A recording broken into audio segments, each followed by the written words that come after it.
everyone to another Mando Lessons Live. These happen most Saturdays at noon Eastern Standard Time. We already got 50 people watching as far as I can tell, which is great. That might be a new record for the beginning of the live stream. But yeah, welcome everyone. I see a lot of familiar faces. I'll run through some of the stuff I'm seeing here. Oops, I'm hitting the wrong button already. Let me get that. Zoom in on my chat a little bit so I can read it from farther away. All right, we got Yellow Rose from Vermont this time, California, Spain, Minnesota, Tennessee, Tel Aviv, Plymouth, UK, Helsinki, Finland. Awesome. Evansville, Manchester, England, North Carolina, Czech Republic, Ontario, Canada, Plymouth, Paris. Awesome. Pennsylvania. Awesome. Great collection of folks. Always great to see where everybody's checking in from. The way these work, if you haven't been here before, is it's pretty informal. I'm happy to hear, and I love hearing what people have for questions or requests. I'll do them if they're not copyrighted. But yeah, I love hearing what people are working on, what kind of roadblocks you've been coming in front of, what you've been playing, all that sort of stuff. Love seeing where everybody's at and helping out if there's any way I can. I also play some tunes. That tune I just started with is what was the name of that tune? Okay, so that's a tune called "Knocking at Your Door" that I learned from the playing of John Hartford. It's on his album Hamilton Ironworks, which is a great album of fiddle tunes that he grew up playing and stories about the people who he grew up playing with. It's one of my favorite albums of all time. Mostly it's actually, that tune is very closely related. It seems to be some sort of close cousin to Texas Gals, or Texas Gales, depending on how you want to say it. Which Norman Blake has played, and a bunch of people, that's more of the kind of the standard version. It's called Texas Gals. But Knocking at Your Door is what John Hartford calls it, and he tells some stories on that album. Totally love it. If you're into John Hartford, do check out that album. It's one of the best. And I love that tune, Key of C. Maybe I'll put up, I don't know if I'll put up a lesson for that specifically, but maybe I'll finally try to learn Texas Gals, because that's more of a standard tune that you'll run into every day. Maybe I'll try to make a lesson on that one. In any case, I'll catch up with the chat here and then carry on. But great to see everybody here. Glad to see more and more folks trickling in. Texas, Moscow, Northern Ireland, Texas, Oregon, San Francisco. This is great. Folks from all over the world. That's what I love to see. All right, let's see. Somebody here's got a question. I was thinking about octave mandolins. Oh yeah, Andrew Ford says, any recommendation for songs for the octave? I prefer melodies. I think what I love playing on larger instruments like mandolas and octave mandolins are kind of slower tunes that you can really get some of those nice double stops into. So something just popped into my head. I think I played a couple weeks ago.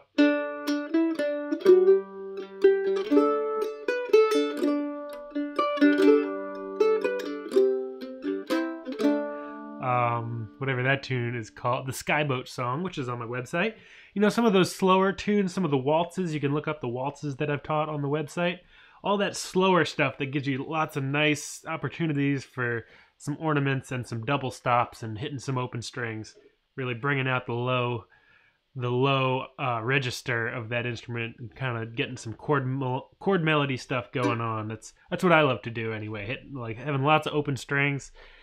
You know, you can definitely learn to play in closed positions like B and all that sort of stuff on larger instruments, but often I'll just use a capo so I can really get easier access to those nice kind of open chord voicings. Use a lot of cross picking, things like that.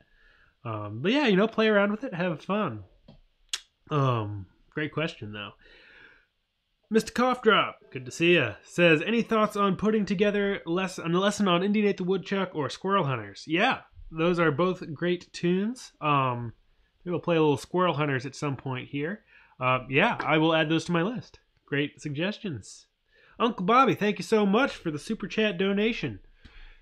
For those who aren't aware, there's a way to make small donations or donations of any size here on YouTube. Always appreciated. That said, there's not a requirement by any means, but it helps me do more things like this. You can also just click on the link in the description and either join me on Patreon over there, get access to lessons early, play along tracks for free, things like that. Or you can just make donations through PayPal, but these lessons and these live streams will always be free. That said, there are smaller, more intimate live streams through Patreon, which is a lot of fun. Get to slow down a little and dive in deeper on some of this stuff. But, all this public-facing stuff will always be free. I'm not going to put it behind a paywall or anything, but donations are what make it happen. So it's always appreciated, but not required. So thank you again, Uncle Bobby, for the super chat. Good question. Morgan Burton says, can you do In the Pines? I don't know all the words to In the Pines.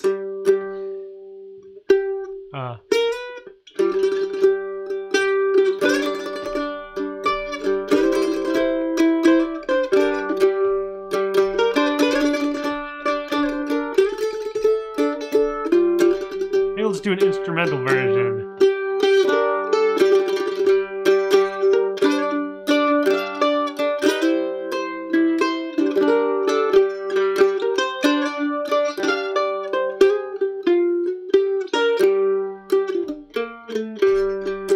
In the pines, where the sun never shines, I'll shiver when the cold wind blows.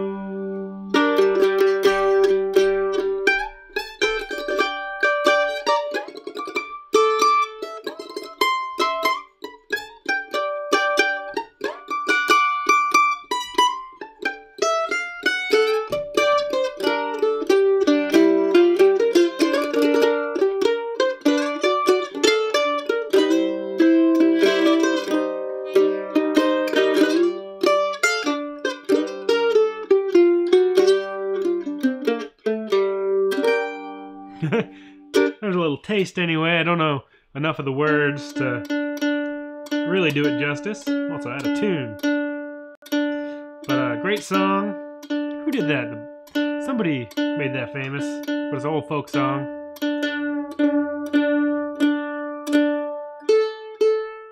Whew. Wasn't even in tune to begin with. Change my strings. Should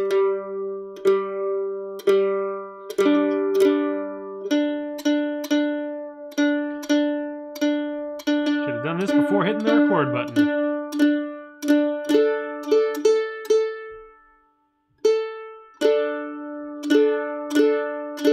Alright, we got some other questions. See if I can.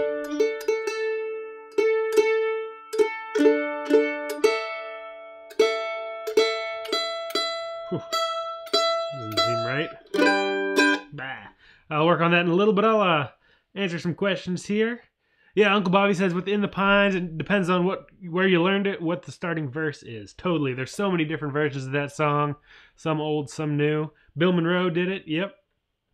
I feel like some more kind of like 50s, 60s, 70s, or 80s, somewhere in there, kind of more like popular group did it. I can't remember.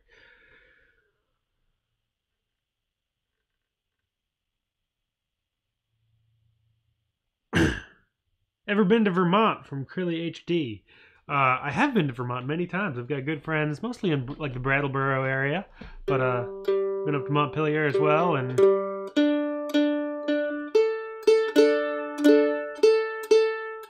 I love Vermont.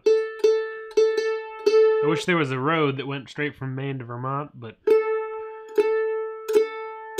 not a very fast one.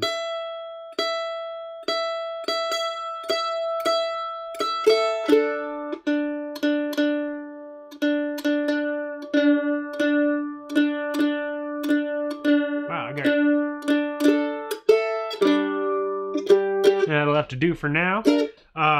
John Hardy. That's a great tune. I don't really know it super well. Another one. I'll do a little bit of it. Doing it in the key of G. Starts with a C chord.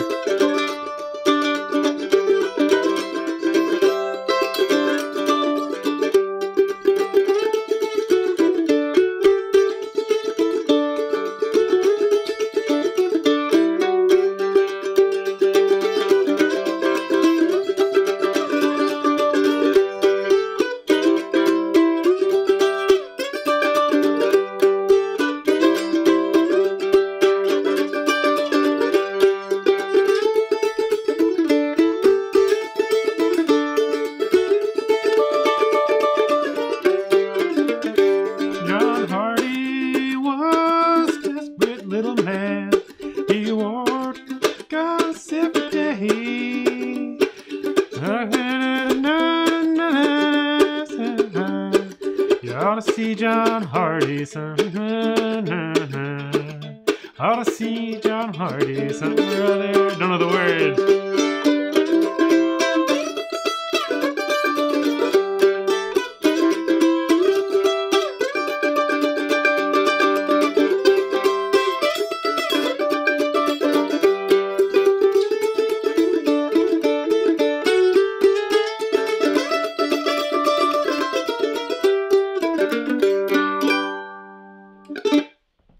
Cool. Awesome. Yeah, I don't know all the words to that one, but it's a great melody. Creely HD says you've been working on it with Ted. That's awesome. Glad you guys are working that up. Maybe bring it to Fiddle Camp. Love to hear it. Would I do a lesson on it? I think I could do a lesson on it. Depends on if it. I assume it's an old standard, and I could probably make a lesson on it. Yeah. But great song. Definitely great on the banjo. Great on the mandolin. All around. Great tune. Great song. All right, let's see. Make sure I didn't miss anything here. Andrew says, by the way, recently discovered Blow the Wind Southerly, beautiful English folk song. You might like it. I'll have to look that one up. I don't know it. Sounds good, though. I do love old English folk songs. Well, this is great. Awesome. Richard says he's been working on Silver Dagger, another great song, also known as Katy Deer. It's got that same sort of thing where it starts on a 4-chord a lot, depending on the version. But, okay, Katy Deer, go ask your mama.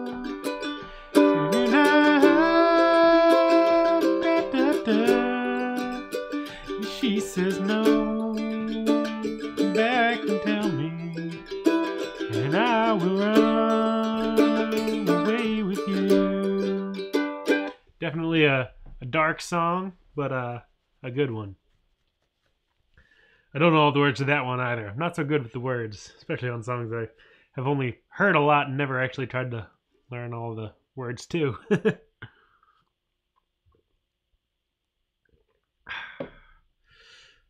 Doing Weber maintenance today, restringing with Tomastic 154 ST. Cool. I've only had Tomastic strings, which are, for people who don't know, they're kind of very nice. I think maybe German made, flat wound strings, so they're very smooth. You don't get this kind of string noise, but it's also a slightly different sound. I think I had like a set that my friend had on his mandolin briefly, and then he was like, I didn't really take to him. But he took them off, but flat wounds last forever, so I just put them on mine, and they were great for like a year. They really last a long time, and they sound really nice. And then I used, they don't even make them anymore, I think, but Jazz Mando, great website and mandolin resource for jazz, did a partnership with Labella and made Labella was making flat wound strings for a while, mandolin strings. Maybe they still are, but I don't think at least Jazz Mando is doing it anymore. And I used those for many years.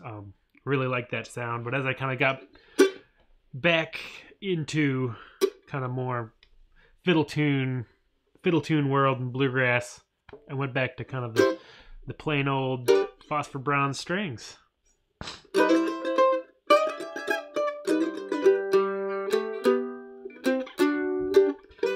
Chip brings up a good point. Tom Ellis, the mandolin builder who built this mandolin right here, unfortunately his wife passed away recently, and Chip says he's keeping Tom and his family in our thoughts. Same goes here for any of you that know Tom or know his awesome instruments.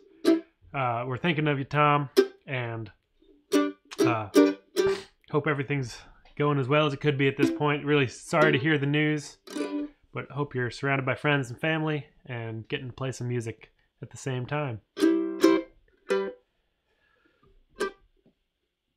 Kevin has a question. Swapping between melody and chords, any tips? Yeah. I think one of the tips that I have is just, putting in the time to make that switch a lot. A lot of times you'll often only get the opportunity if you're in like a social jamming situation.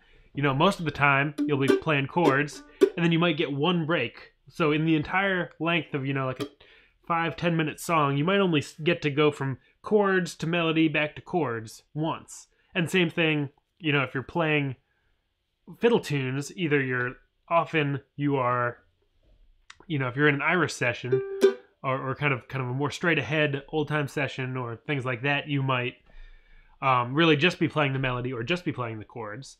But, you know, finding a way, whether it's in your own practice time or getting together with, excuse me, getting together with some friends and, you know, putting together a little ensemble where you have the opportunity to switch back and forth, or you can even, you know, just take kind of measure by measure, or phrase by phrase out of a tune.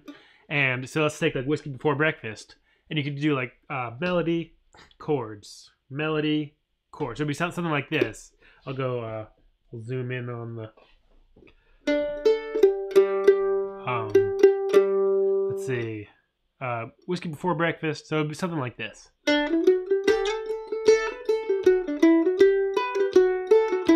And then chords.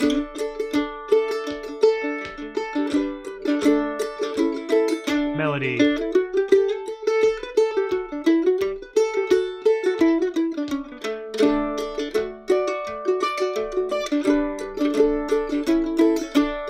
Melody.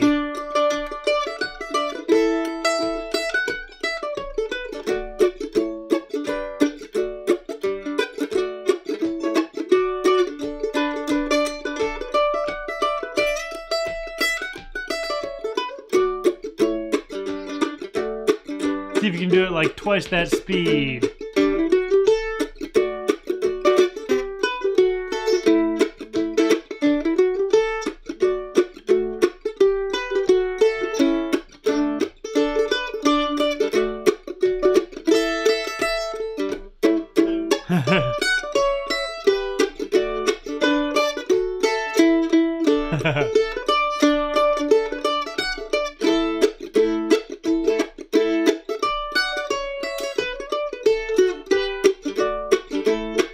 You know, switching between chords and melody, things like that, you know, forcing yourself to do it. Oops, let's go back to the other screen here. Forcing yourself to get in there and really make that switch a lot. Another thing you can think about is, you know, if you're playing, you know, really, you can start to kind of do a little bit of like, okay, where I know I need to go to a G chord. And just sort of in that fraction of a moment where it's like, okay, I got to go to a G chord. You've got that open G string, so you could even just do like, and you know you need to hit a G. You could start with that G bass. And that way you've got that time by hitting that G bass string to, you know, you've got the bass to get your hand into that G shape a little bit more, whether it's a G ringing open chord or, and then go to the chops. But, you know, playing through that little moment really slowly can be really helpful. I think I actually did a lesson on this. It's probably in the technique and fundamentals section of my website. Kind of talking about that little moment where you got to switch between chords and melody and back. But, you know, I think the biggest things are repetition, playing it nice and slow and working on that moment to really get that transition clean, and you know, that repetition will really teach you how to do it in a bunch of different circumstances. Always fun to, you know, do that with a friend. You know, if you've got another friend that also knows some fiddle tunes, see if you can do some of that kind of back and forth.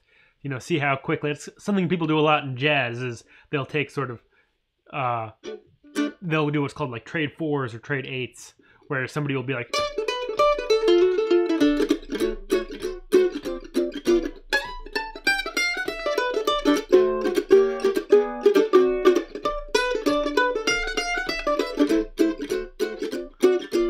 so, and then the other person is either chording while you're taking your little moment of solo, or they're taking a solo while you're backing them up. But it's just that quick little back and forth, and you know, getting a buddy to do that with, or recording yourself trading fours or eights on a fiddle tune or on a song, doesn't really matter. It could just be a simple melody, and then, you know, playing the alternate roll. Record yourself doing one, and then play the alternate roll against yourself.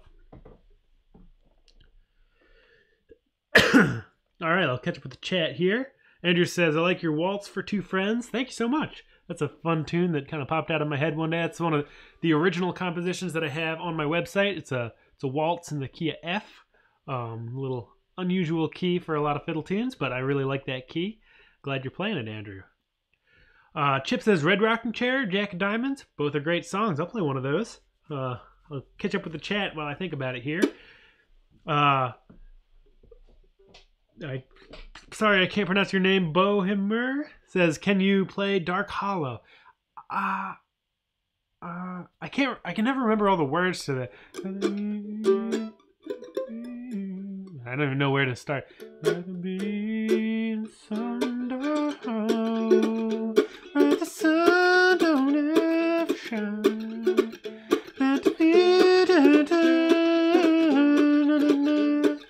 Calling me my mind. So blow with the freight train. Bring it on down the track. I'm going away. I'm leaving today. I'm going and I ain't coming back. I don't know enough of it to really get into it. It's a great song. Peter Rowan did that one. I think did Olden in the Way? Can't remember, but great song all the same. Wish I knew more of it. Mr. Cough Drop says, question on flat versus radiused fingerboards. Is it possible... Oh, I lost it. Is it possible to fashion a radius out of a flat fretboard? Anyway, your thoughts on these two. Is your Ellis radiused? So, answer the second question first. The Ellis does have a radius. It's kind of middle of the road. Some mandolins have a really sharp radius. Not sharp, but, you know, kind of a very noticeable radius to it. Some are totally flat, like old Gibsons are totally flat. The Ellis is somewhere in the middle. I'm not sure exactly what the diameter is off the top of my head. Some people also do compound radius, where it's kind of more rounded near the nut, and then it flattens out towards the bridge. A lot of people do that to kind of get the bridge to feel flat where you're picking, but then have that radius feel up near the nut. Is it possible to make a flat fretboard into a radiused board? That's a good question. I imagine you could. It might require requires. It's not an easy job. You have to take out all the frets and like physically like sand down the fingerboard to get the radius you're looking for. You might also just take off the fingerboard and put on a radiused one. So it's not a straightforward job by any means, and it wouldn't be cheap. In terms of my thoughts on radius versus flat, I don't really have much of a preference. This mandolin has a radius fretboard. That Gibson back there has a flat fretboard. I've played a lot of both. I don't find a huge difference. Some people really find one or the other much more comfortable. I don't really care too much. I think the biggest important thing for me is just like how much time I've spent on an instrument to get comfortable with it and to really sink into how it wants to be played, and to become more when I first pick up an instrument, I'm not super accurate on it, but then over time, as I just get comfortable with the physical characteristics of the instrument, as the hours and days and months and weeks and years go by, and the more time I put into it, the more at home I feel on the instrument, and the cleaner and more accurately I can play. So this mandolin I've been playing nonstop for almost 10 years. I know it like the back of my hand, probably better than the back of my hand. Whereas I've only had that Gibson for a year or so, and I've gotten fairly comfortable with it. When I first got it, I didn't even want to play a gig with it because it was really, I would get tired after playing it just because it's a different shape. But now I can take it to gigs, and I just got that Mandola back there, CGDA. That's a lot of fun, but I'm not super accurate on it because I've only had it for a couple weeks. But I think really time can be the biggest variable for me anyway. Putting in the time really makes me more comfortable with an instrument than having a particular radius or flat or neck shape or anything like that. Hope that's helpful. Let's see. Turkey in the straw. Yeah, I can do turkey in the straw. Little girl of mine in Tennessee. That's a great one. I'll try that too. I gotta catch up on some of these requests. Catch up with the chat here real quick.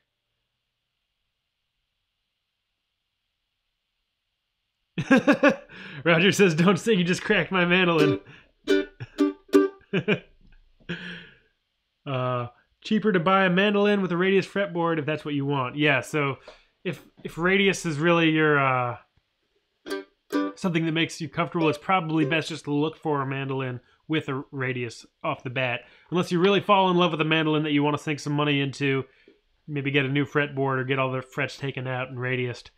Not a quick job, not a cheap job, but you got to do what you got to do. So if you got the mandolin of your dreams, I know Chris Thiele, for example, has a couple Lloyd Loar mandolins at this point, and I saw him at one point at the Gray Fox Bluegrass Festival in upstate New York. I think back when it was in Ancramdale. It might have been in wherever it is now. Can't think of the town. Hillsdale. It's now in Hillsdale. And I saw him right when he had gotten his first Loar, and he hadn't done anything to it. You know, he'd put on a new set of strings and sort of set it up to the best of his ability. But he, like, right after he played it, and of course sounded amazing on it. But in the little workshop I was watching him play, he was like, "Yeah, like right after I'm leaving Gray Fox, I'm sending this to." I think he sent it to Steve Gilchrist in Australia to get a new fingerboard and really get the whole thing set up so it played exactly how he wanted it to play. Because I think there's some on old instruments, there's some small amount of inaccuracy in terms of where the frets are. And because, you know, he's taking a high value instrument and he's going to be playing it for years and years and years, you know, I'm sure he still has the old fretboard and it can get put back on, but he's going to dial it in however he needs to. And, you know, doing $1,000 worth of work on a instrument that's worth hundreds of thousands isn't a big thing, but, you know, put $1,000 works into a $500 mandolin, that's less of a straightforward choice. Thank you, Dan's Tune, for the PayPal donation, and thank you, Andrew, for the Super Chat donation. I appreciate the support, and I love doing these, and that helps me do them. So, once again, thank you, thank you.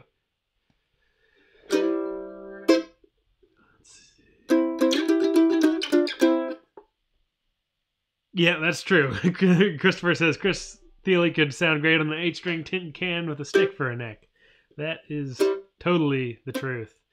Michael, thank you so much for the Super Chat donation as well. They're flying in left and right. Really appreciate it. Roger said, learning the mandolin at 61, 3 months in. Doing Tom Petty. Awesome. That's a great way to get into the music. You know, I think what's a really important thing is, you know, finding something that fires you up. You know, I don't know much of Tom Petty's music. But you know, I don't teach Tom Petty, but if somebody comes and says like, "Oh, I really love Tom Petty," by no means am I ever going to say like, "Oh, well, let me teach you some fiddle tunes," you know. If you're into Tom Petty, do Tom Petty. If you're into classical music, do classical music. If you're into fiddle tunes, do fiddle tunes. But whatever it is that's really firing you up and really wants you to play makes you want to play the instrument, go after that, because practice is going to be more fun, the result's going to be more rewarding. All that sort of stuff. So just keep doing what you're into and following that path. It can be hard sometimes to know what it is that's really going to fire you up. But, you know, try a bunch of things and follow whatever is really keeping you playing the instrument and having fun. And that's going to be one of the biggest things you can do for your practice and your overall enjoyment and skill on the instrument, is putting the time in. And it's easier to put the time in doing what you love than sort of doing what you should. That's why I don't often tell people, you know, learn all your scales and all your chords and all your inversions and all your music theory. Some people find that fun. I don't find it fun all the time. Occasionally I do, but I have limited appetite for that sort of stuff, so I just play fiddle tunes because that's what I love doing most. Can you show how Bill Monroe did the 16th staggered notes? I don't know exactly what you mean. I might have an idea. What you might be talking about here is like the way Bill Monroe did consecutive downstrokes. So like something he would do.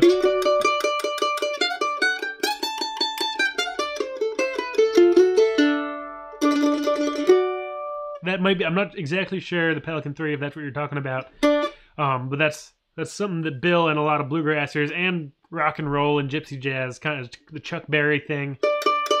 You know, rather than going...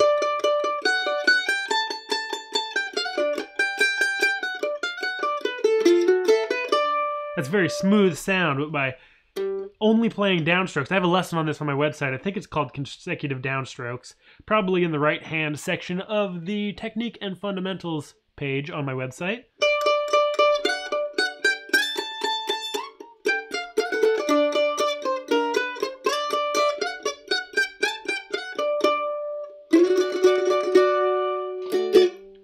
If that's what you're talking... Oh, so you said you used it in Roanoke. I can't pull up that off the top of my head, and if I pull it up now, the YouTube algorithm will see it and give me a copyright strike. But I'll look into that, and maybe I can answer that for you next week.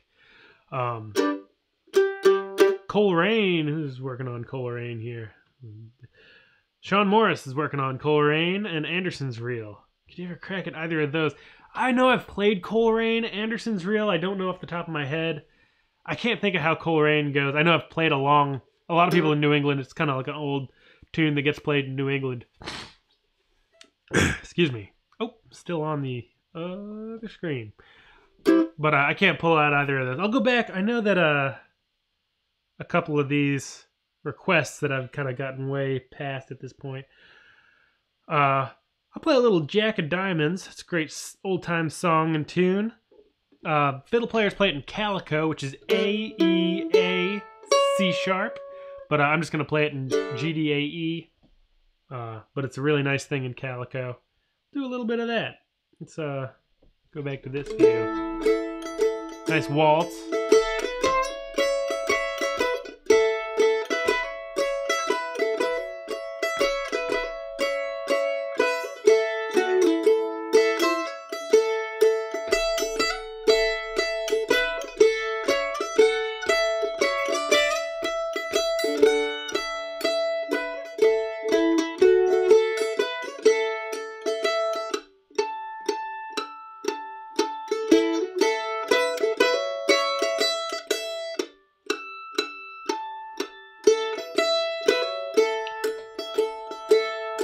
I played cards in England, I gambled in Spain.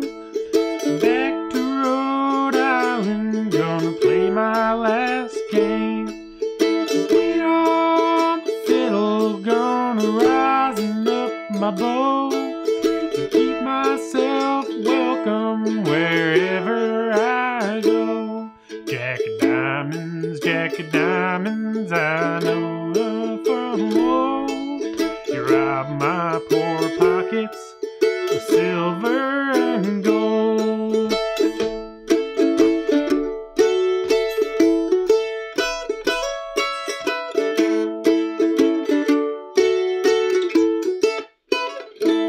There's a little Jack of Diamonds. Great song. A bunch of people have done it. Tommy Jarrell's maybe one of the more famous guys that did that. There's a great documentary on Tommy Jarrell called Sprout Wings and Fly. I think you can just look it up on the internet. It's out there to watch. Oops, dropping my pick. Now Tim O'Brien did a version of it. Great song all around. It's fun to play around with Calico tuning. If you want to get into Calico, I recommend taking your A down to G, your D's down to C. Is that right? No. A's down to G, so you have G, D. No, okay. So what you're gonna do, your G's, keep your G's, keep your D's. Your A goes down to G, and your E string goes all the way down to B. You got an open G chord, capo at the 2nd fret. Then you're got an open A chord.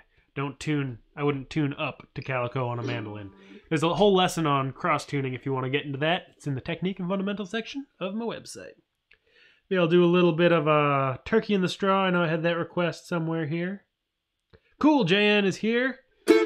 Oh man, he's got a request from the archives of my original tunes. I'll see if I can remember how that one goes. I might have to look that one up, but I'll try to do it.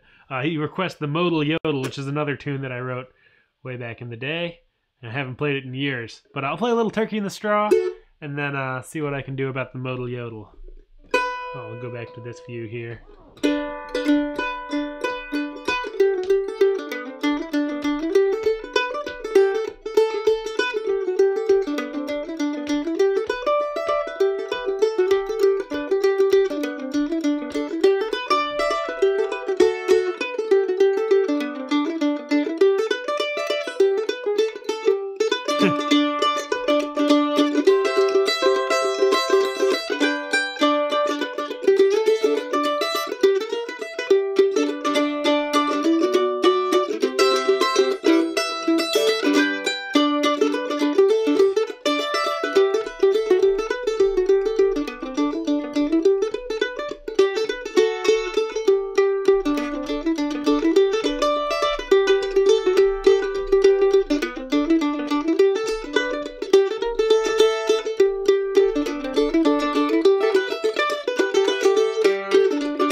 Here's a little bit of turkey in the straw. I'm going out of tune again, but I'll tune up while I think about the modal yodel here.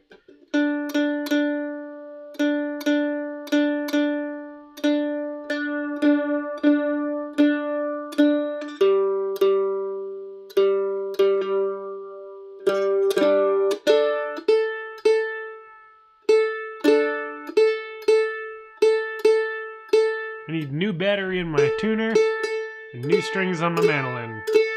Everything's lying to me.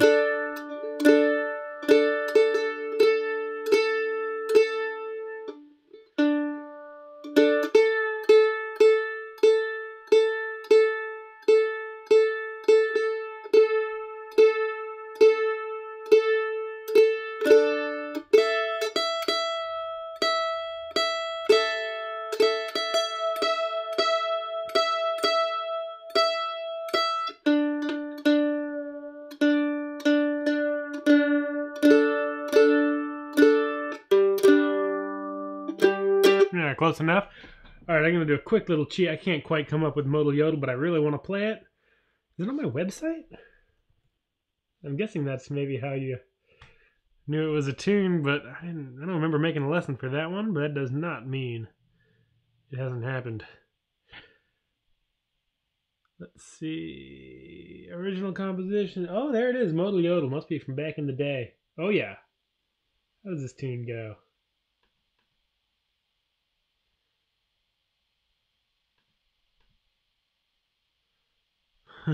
Alright, let's see.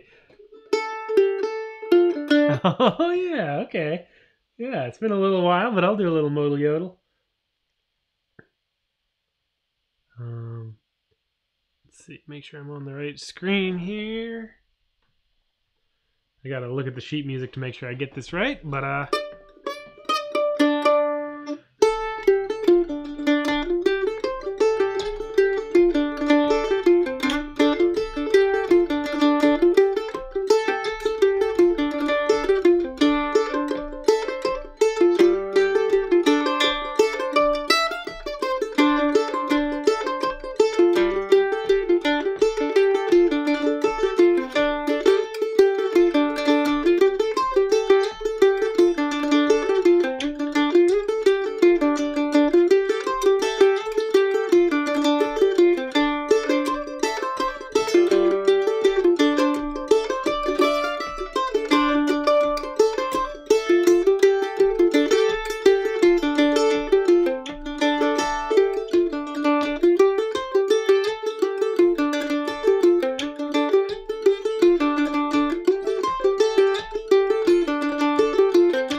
thanks for requesting that. That was a blast from the past for my brain, but a lot of fun.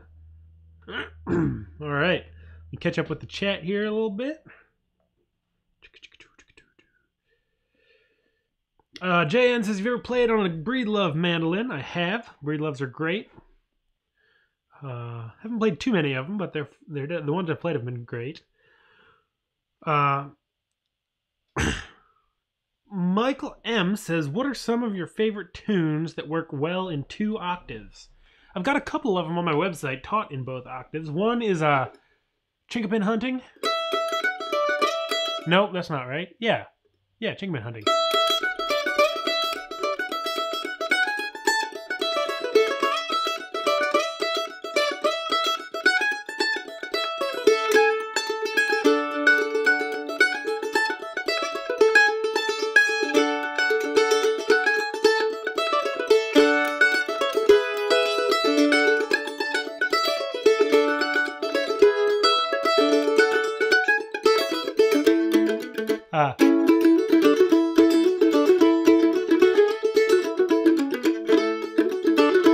Etc. That one works in 2 octaves. Angeline the Baker is great in 2 octaves. I love the low octave of Angeline the Baker.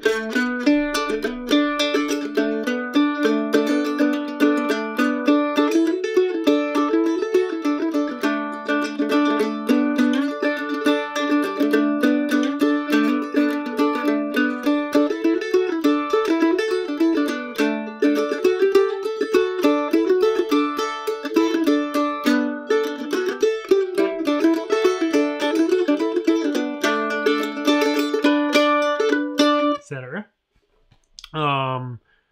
There's a great Irish tune called The Old Bush.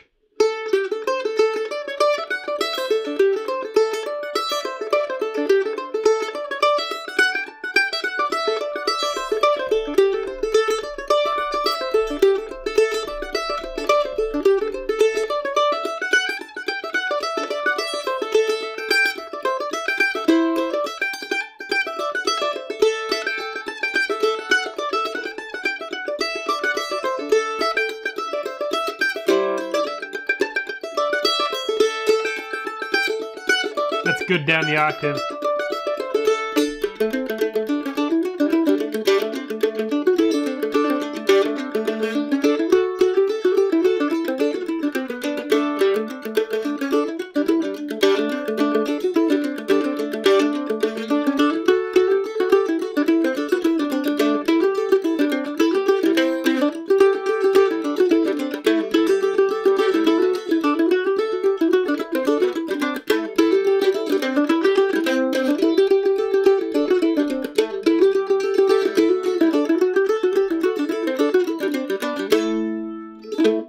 I love that tune.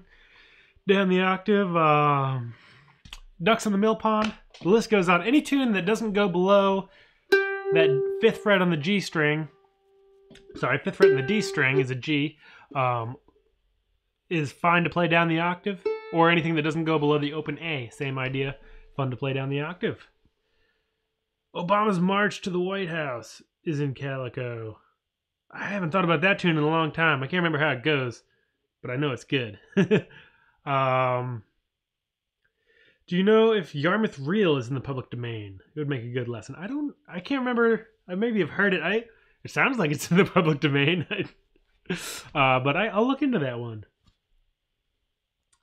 Roger said, the world needs more mandolin players. That's the truth. Uncle Bobby says, what strings do you use on the Ellis and how often do you change them? I use D'Addario J75s, now called EJ75s. Just kind of straight phosphor bronze. They're a medium heavy gauge. I'm not sponsored. I do have Amazon affiliate links in my description, so I have to say that. But so if you click on the Amazon link and buy these strings, I'll get a little cut from Amazon at no cost to you. But I'm not sponsored by D'Addario or anything at this point. But I love these strings. It depends on how much I'm playing. You know, if I go to and where I'm playing and when I'm playing. If it's, you know, the middle of winter and I don't have a whole lot of gigs, I'll go a couple months without changing my strings. If it's the summer and I'm playing outdoors, teaching at a camp, playing 12 hours a day, and it's hot and muggy and sweaty and polleny, I'll change them once a week. But it really kind of depends on how much I'm playing them, what the weather's like, all that sort of stuff. Well, JN says, what was your inspiration for the modal? That's a good question. Ooh.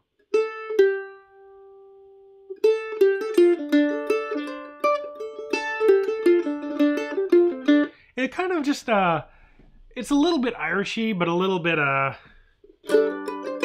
it's got an interesting kind of harmony. I don't know, it's like, I mean, it's a little bit like that old Bush.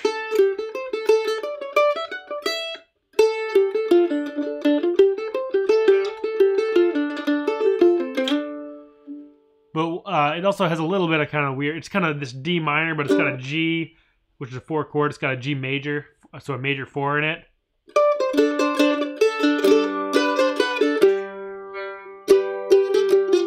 So, little like major moment. I don't really often know where tune inspiration comes from. There are a couple tunes that I've written like right after finishing a book. So Cosimo's Flight, which I think is on the website, I wrote right after finishing The Baron in the Trees by Italo Calvino, which is a great book about a young boy who has a disagreement with his family and says, I'm going to go climb that tree and never come down. And he doesn't. He stays up in the tree for the rest of his life. Highly recommended. Great story. Whoops. Where are we going here? Cool. It is on my site. This is the first time I've got to tune. Cool. Awesome. Jennifer's here. First time being able to tune in for the live lesson. Welcome. Glad to have you here. Glad you could finally make it. Nice. Uncle Bobby has a crossover. Cool. Yeah, those are cool. I think I played one of those. I like those. Salty Dog. I don't have a great handle on Salty Dog, but maybe I'll try to work it up for another week. That also, yeah.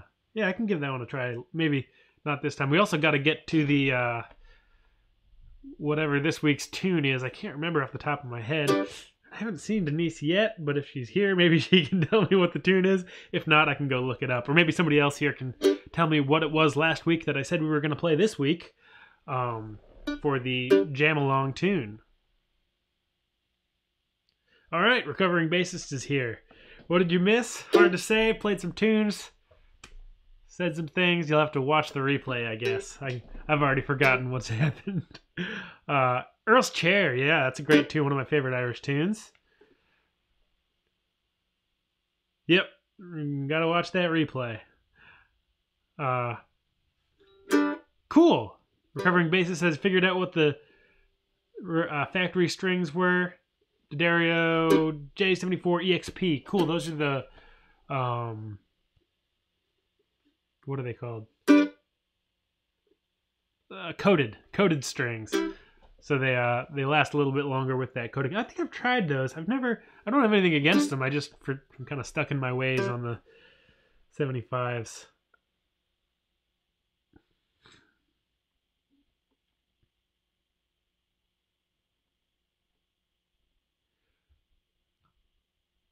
Peggy has a great question. She says, speaking of strings, why do you use heavy strings versus lighter strings?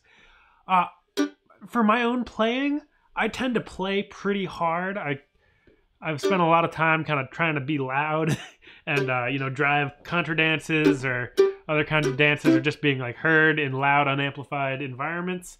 Or, at bluegrass festivals, really kind of cutting through on top of other instruments. Trying to keep up with all the fiddles. Kind of the mandolin syndrome of playing with a lot of fiddles for long enough. You got to figure out how to cut through them all when it's time for the mandolin to be heard. So I play pretty hard. I have a pretty kind of my right hand does a lot of work. I push through the strings. I play pretty loud, and I find that with heavier gauge strings, it's a little harder on the left hand because the string tension is a little higher. But it's not quite as easy on the left hand. But with the right hand, I find that I can push the strings a little bit harder before they start to get buzzy and a little bit they kind of hit this wall where they don't want to go any louder or any harder. And with a slightly heavier gauge string, I can make it a little louder, changes the tone a little bit. But it's just kind of what I've gotten used to, and I think it fits my playing style. That said, on like my old Gibson back there, excuse me, my nose is all stuffed up. On the Gibson, I use a lighter gauge string. I use mediums or lights, just because it was built almost 100 years ago and is wasn't made for heavier gauge strings. And I've even gone from mediums to lights because I feel like the lights kind of react a little bit better on that instrument. The Pelican 3 says, what is melodic playing? I think there's like a couple definitions for that. So in like bluegrass, you'll hear like melodic style often referred to as with like banjo. So rather than Scruggs style, which is much more chord driven. This is the mandolin trying to imitate Earl. That sort of thing. Bill Keith on banjo, and I'm talking about banjo, but it really kind of goes through all the instruments. Bill Keith developed what's called melodic style banjo, along with some other folks, where really you're just hearing that single note kind of. So he did like Sailor's hornpipe.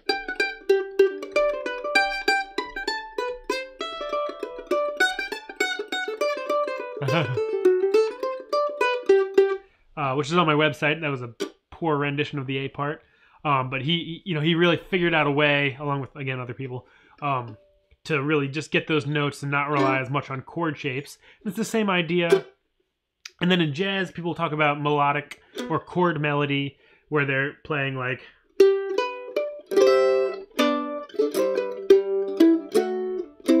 So kind of having that double stop. Bill Monroe would play sort of more of that kind of chord-based idea. So you've got some melody in there, but it's also very chord-driven. Whereas if someone's playing...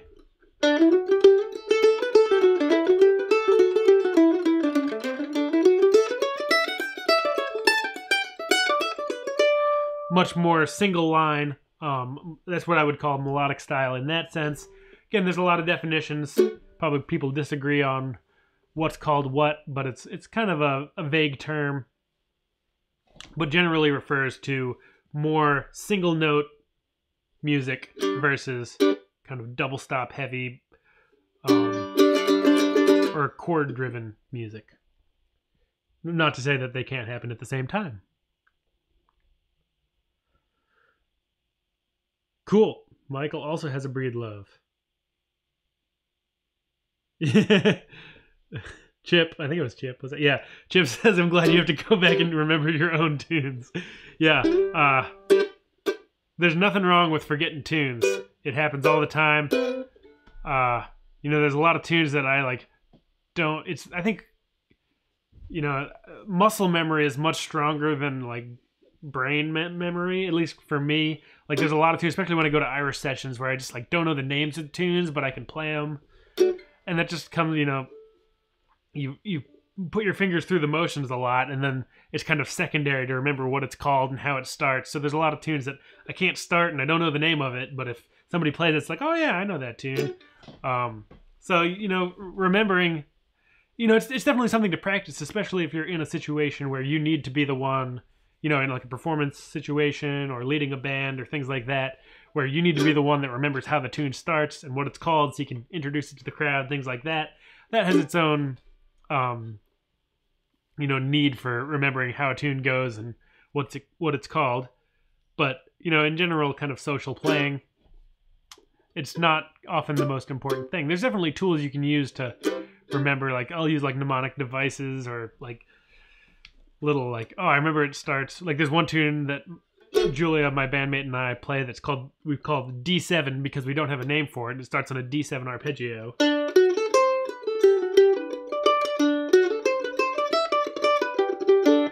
Etc. All right, so I gotta speed up here because we're getting towards the end, but that's a great question. Yeah, but Chip, that's totally normal having to go back through your tunes to remember how they go. Cherokee Shuffle. Oh, great, Cherokee Shuffle. Thank you. So yeah, we're going to play a little bit of Cherokee Shuffle here. Get your mandolin out, get it tuned up. We're going to be in the key of A. It's a kind of a notey tune, but we won't play it too fast. So if you're familiar with it, play right along. If you're not familiar with it, see if you can pick up a little bit. If you're super familiar with it and bored by just playing the melody, try to work on some double stops or some improvisation. You know, challenge yourself wherever you're at with the tune. And then you can always come back to this portion of this live stream. They're always available after the fact. And you can continue to play along with me, or you can use the play along tracks on the website. Yes, Barry asked a question that I just answered, but I didn't see it until now. Are live lessons recorded on YouTube to watch later? Yes, they are. There's a playlist. You can also find them through my website. On the left-hand side of my website, there's a little, I think it's a green button that says like live Q&A, and you can click there, and it's got a link to a playlist that usually has most of the lessons in it. There's also resources so you can look through episode guides and also sort through the all of the tunes that I've ever played on the lesson or on the live streams, and they have links so you can link right to that moment in the lessons. Resources like that over at the website under that green live Q&A button. That's really helpful if you want to find this stuff again. Because a lot of times I'll play tunes that I don't have lessons of, things like that. All right, so Cherokee Shuffle. Cool. And Chandra says, apologies if I don't know how to pronounce your name, says 40 and mandolin is the first instrument I've ever picked up. Cool. Glad you got a mandolin in your hands. I think they're great first instruments. It was my first instrument. And just keep up the good work and have fun with it. All right, so let's play a little bit of Cherokee Shuffle. So the way this works is start out, I'll play the melody. You can play the melody with me or play chords behind me. Then I will I'll play the chords, you can play the melody. We'll go back and forth. I'll play the melody again, you play the chords. Work on improvisation, work on double stops, work on just getting the tune more solid under your fingers. Work on picking up a little bit of the tune if you haven't already, even if it's just a note or two. And yeah, we'll just have fun with it. We won't go too fast. And here we go. So, okay, there it is. That's the thing. Those first couple notes are hard to remember. So maybe we'll do it like here. 1, 2, 3.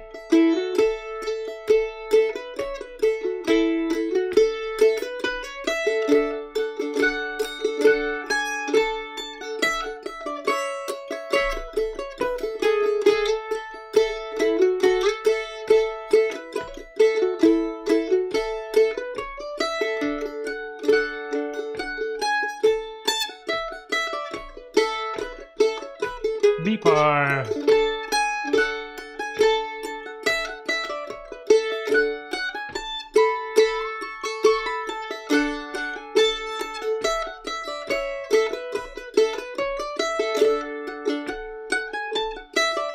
B2.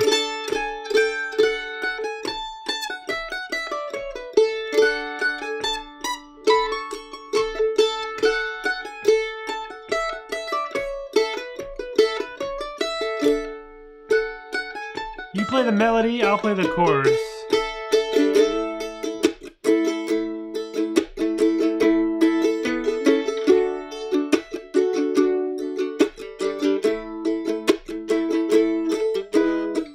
A2.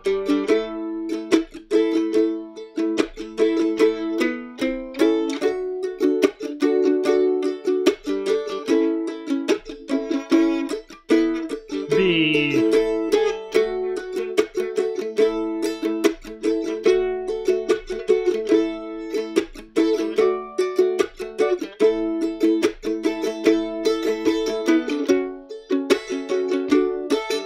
B2.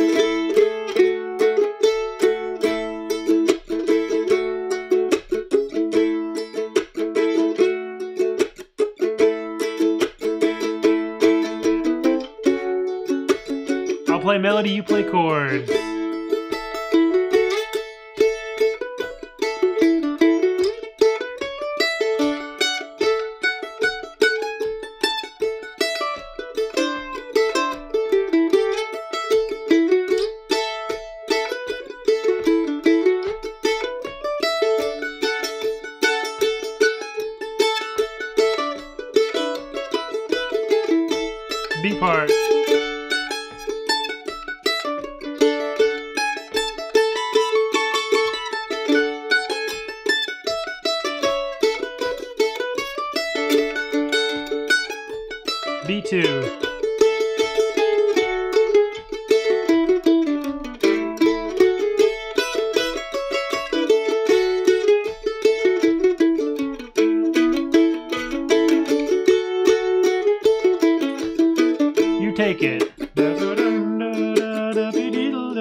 part.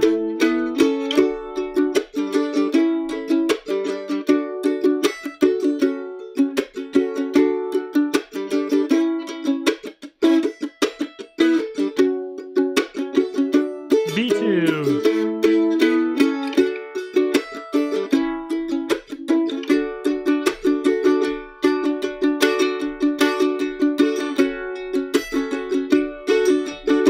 Uh-oh, I got a little lost. Let's play the A part. Both melody.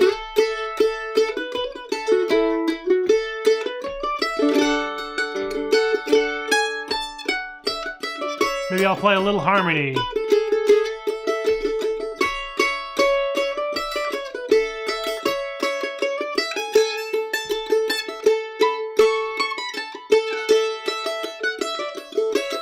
B part.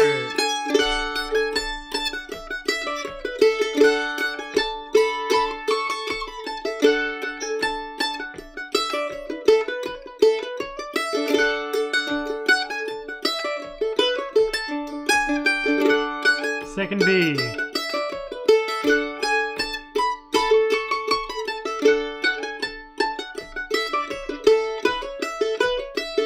Going out. There it is, a little bit of Cherokee Shuffle. All right, great request. Anyone have requests for next week's tune? It's about time I head out, but I will definitely wait. Oh, my first name, I didn't introduce myself. My name is Baron Collins Hill. I run MandoLessons.com. I usually do that at the beginning of the video, but I totally forgot.